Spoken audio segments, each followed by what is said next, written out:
Praise the Lord. आप सबको जय मसीह की। मैं परमेश्वर का धन्यवाद देता हूं आज की सुबह दिखाने के लिए।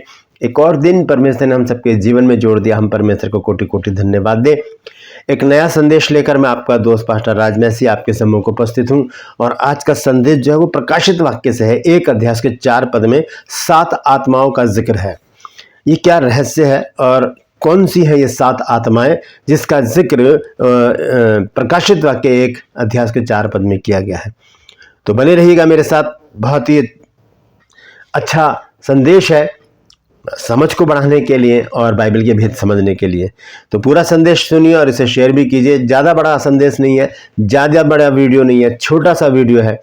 इसे सुनिए, देखिए और इसे शेयर कीजिए और परमेश्वर की महिमा कीजिए। Praise the Lord. मेरा दूसरा चैनल जो है ट्रू पल्स, उसमें भी आज का सवाल बहुत आसान है। आपको बताना है कि प्रभु यीशु मसीह ने कौन से पेड़ को श्राप दिया था। जानते हैं तो कमेंट्स में लिख दीजिए, नहीं तो डिस्कशन में आपके सवाल का जवाब मिल जाएगा। Praise the Lord. आइए एक छोटी सी प्रार्थना करते हैं, फिर उसके बाद आज के वचन को शुरू करेंगे। परम पवित्र परमेश्वर, हम तेरा धन्यवाद देते हैं आज की सुबह दिखाने के लिए। मैं विनती करता हूँ प्रभु जी, आज के वचन को शेयर करने मेरी मदद सहायता कर।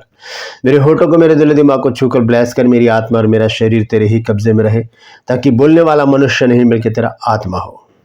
जितने भी लोग इस वचन को देख रहे हैं, सुन रहे हैं, उन सब पर मैं तेरी आशीष बोलता हूँ। हर एक को आशीषित कर। हर एक की रोग, बीमारी, चिंता, परेशानी और दुख तकलीफें, लड़ाई झगड़े, तफरके, मनमुटाव, बांझपन, कर्जा, नशा, बेरोजगारी, कमी घटिया और बुरी बीमारी, तलाक की समस्याएं अपने बच्चों के घरों से दूर कर दे प्रभु। जो लोग खो गए हैं प्रभु, उन्हें वापस घर लेकर आ, ताकि उन घरों में आनंद मनाया जाए। और परमपिता परमेश्वर, मैं विनती करता हूँ जितने भी लोगों ने इस चैनल पर अपने कमेंट्स के द्वारा प्रेयर रिक्वेस्ट भेजी है, उन सब पर भी अपनी दृष्टि कर प्रभु। हर एक की दुख, बीमारी, चिंता, परेशानियों को दूर कर दे प्रभु। यीशु के नाम से मांगता हूं, आमीन। Praise the Lord. तो आइए आज के संदेश को शुरू करेंगे। संदेश है कि 7 आत्माओं का रहस्य क्या है। प्रकाशित वाक्य 1 अध्याय जब हम पढ़ते हैं और उसके 4 पद को जब हम पढ़ते हैं, तो वहां पर 7 आत्माओं का जिक्र है। 7 आत्माएं कौन सी हैं? यहां पर लिखा है प्रकाशित वाक्य 1 अध्याय 4 पद में, यूहन्ना की ओर से आसिया की 7 कलीसियाओं के नाम, उसकी ओर से जो है, जो था और जो आने वाला है। यानी कि यहाँ पर प्रभु यीशु मसीह का जिक्र है। आगे लिखा, और जो आने वाला है, और उन 7 आत्माओं की ओर से जो उसके सिंहासन के सामने है। ये 7 आत्माएं कौन है? आइए देखेंगे इन 7 आत्माओं का जिक्र कहाँ पर किया गया है। क्योंकि बाइबल के जो क्वेश्चन है, बाइबल के जो सवाल है, प्रश्न है, वो बाइबल में ही हमको मिल जाते हैं।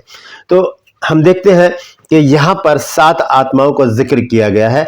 हम जब पुराने नियम में जाते हैं और यशायाह नबी की पुस्तक पढ़ते हैं और उसके 11वें अध्याय को देखते हैं 1 और 2 पद में, तो देखिए यहाँ पर स्पष्ट रूप से दिखाया गया। सबसे पहले प्रभु यीशु मसीह का जिक्र है और उसके बाद उन 7 आत्माओं का। पहली और दूसरी आयत को मैं पढ़ रहा हूं, ध्यान से सुनिए। लिखा है, तब यिशै के ठुंड में से एक डाली फूट निकलेगी और उसकी जड़ में से एक शाखा निकलकर फलवंत होगी। ये प्रभु यीशु मसीह का जिक्र है। यिशै कौन था? दाऊद का पिता। और यीशु मसीह दाऊद के ही वंश से संसार में आए और संसार में आकर प्रभु यीशु मसीह ने पापियों के उद्धार के लिए काम किया। तो यहां पर हम पहले पद में ही देखते हैं प्रभु यीशु मसीह की उपस्थिति, और वहां पर भी प्रकाशित वाक्य में भी हम देखते हैं यूहन्ना यीशु मसीह का जिक्र करता है, जो था, जो है और जो आने वाला है। दोनों जगह यीशु मसीह है।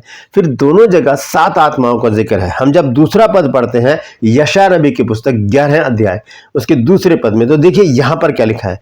और लिखा है कि यहोवा की आत्मा, बुद्धि और समझ की आत्मा, युक्ति और पराक्रम की आत्मा और ज्ञान और यहोवा के भय की आत्मा उस पर ठहरी रहेंगी।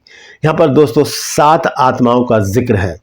धीरे धीरे से पढ़ूंगा, ध्यान से सुनिए। आप नोट भी कर लीजिए, लिख लीजिए, क्योंकि आपके लिए बहुत अच्छी शिक्षा है। आप इसे अपने चर्च में प्रचार भी कर सकते हैं। आजकल तो ऑनलाइन भी चल रहा है बहुत कुछ, फ़ोन पर भी आजकल बहुत मीटिंग्स होती हैं, तो आप उसमें इस बात को कह सकते हैं। तो 7 आत्माएं कौन कौन सी? सबसे पहली आत्मा यहोवा का आत्मा, पहली बात।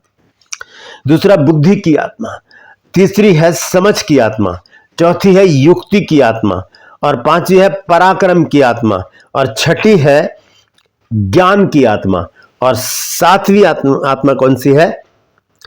परमेश्वर के भय की आत्मा। ये 7 आत्माएं हैं। 7 आत्माओं का जिक्र यहाँ पर कर दिया गया है जो प्रकाशित वाक्य में परमेश्वर के सिंहासन के सामने खड़ी रहती है।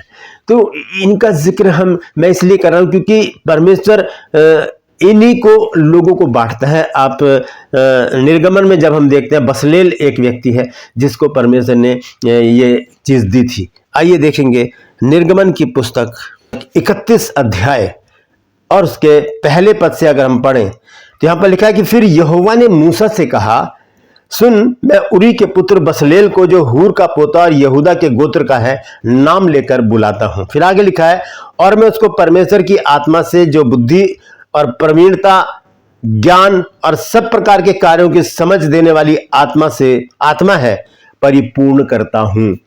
परमेश्वर इन आत्माओं से हमको परिपूर्ण करता। 7 प्रकार की आत्माएं मैंने आपको बताई। यशायाह नबी की पुस्तक में सबसे पहले जिक्र किया, प्रकाशित वाक्य 1 अध्याय के 4 पद में लिखा है कि 7 आत्माएं परमेश्वर के सिंहासन के सामने खड़ी हैं। और यहां पर यशायाह में 7 आत्माओं का जिक्र किया गया। लेकिन यहां पर देखिए, यहां पर इस बात को बता दिया गया है निर्गमन में कि परमेश्वर उसे परिपूर्ण करता है, मनुष्यों को परिपूर्ण करता है इन आत्माओं से। देखिए 3 आयत को मैं दोबारा से पढ़ देता हूं और मैं 2 और 3 को मैं दोबारा से पढ़ देता हूं। लिखा है, सुन, मैं उरी के पुत्र बसलेल को और जो हूर का पोता और यहूदा के गोत्र का है नाम लेकर बुलाता हूं। जिसको परमेश्वर बुलाता है, नाम लेकर बुलाता है। ये नहीं कि चुनने वाले की बात नहीं है कि वैसे वचन में लिखा है कि बुलाए हुए तो बहुत है लेकिन चुने हुए थोड़े हैं। लेकिन बुलाए हुए को भी छोड़ा नहीं गया है, क्योंकि रोमियो 8 अध्याय के 28 पद में हम पढ़ते हैं कि सारी बातें मिलकर भलाई को उत्पन्न करती है, अर्थात उनके लिए जो उसकी इच्छा के अनुसार बुलाए गए हैं। कौन? जिनको बुलाया है। अब बसलेल को भी परमेश्वर ने बुलाया और क्या दिया उसको? लिखा, और मैं उसको परमेश्वर की आत्मा से और जो बुद्धि, प्रवीणता, ज्ञान और सब प्रकार के कार्यों की समझ देने वाली आत्मा है परिपूर्ण करता हूं। परमेश्वर इन 7 आत्माओं से हमको परिपूर्ण करता है। दोस्तों प्रार्थना करें, हाथ उठाकर कहें, प्रभु मैं भी निर्बुद्धि हूं, प्रभु मुझे भी बुद्धि की जरूरत है, मुझे भी ज्ञान की जरूरत है। इन आत्माओं से मुझे भी परिपूर्ण कर प्रभु, ताकि प्रभु मैं तेरे कार्यों को वफादारी से, ईमानदारी से, सच्चाई से, खराई से कर सकूं।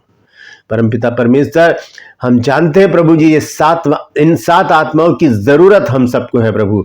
तो इन 7 आत्माओं से हमको बसलेल की तरह परिपूर्ण कर, यीशु के नाम से मांगते हैं, आमीन।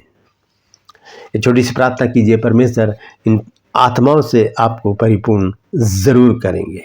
Praise the Lord. परमेश्वर इन वचनों के द्वारा हम सबको आशीष दे। यदि आज आपने कुछ नया सीखा है तो कमेंट्स में जरूर लिख दीजिएगा और इस वचन को शेयर कीजिए ताकि और भी लोग इन बातों को जान सकें। Praise the Lord.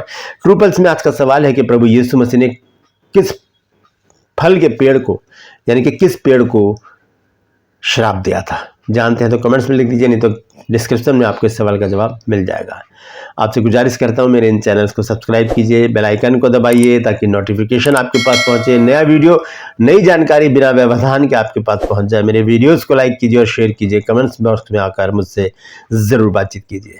Praise the Lord. आज के लिए बस इतना ही, फिर मिलूंगा एक नए संदेश के साथ, एक नया वीडियो लेकर। तब तक के लिए मुझे इजाजत दीजिए, लेकिन अपना और अपनों का ख्याल रखिए और प्रार्थना में लगे रहिए और मांगते रहिए, प्रभु हमें अपनी आत्माओं से परिपूर्ण कर। Praise the Lord. परमेश्वर आप सबको आशीष दे।